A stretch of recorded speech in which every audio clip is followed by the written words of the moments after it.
Mexico. We are going to deport, mostly to Mexico, Latino undocumented immigrants, which is the largest group. And most of those will go to Mexico.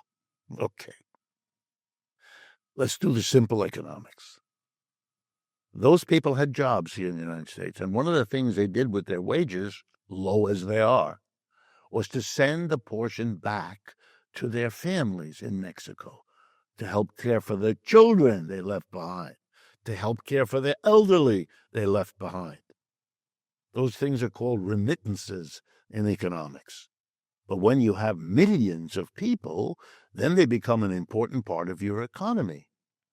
Many of the villages of Mexico will be seriously impacted by the end of the remittances, which will happen when that immigrant who sent them is deported. He won't be working anymore, or she won't, and won't be able to send home. That's going to hurt the Mexican economy, number one. Now, number two, a tariff. Much of the industry in Mexico sells to the United States. They're going to suffer terribly by the closing of the American market, because Americans are not going to pay those tariffs to get those mixes. By the way, this includes basic things like home appliances, automobiles. Large numbers of automobiles in America, Ford, General Motors, come from Mexico, where they are produced or assembled. So Mexican industry is going to be hurt in its exports to the United States. And so they're going to have to lay off Mexican workers, which will increase unemployment. And now the last part. But the returning deportees will make that unemployment that much worse. Remittances stop, exports hurt, and a flood of people with no jobs. Mexico is a poor country.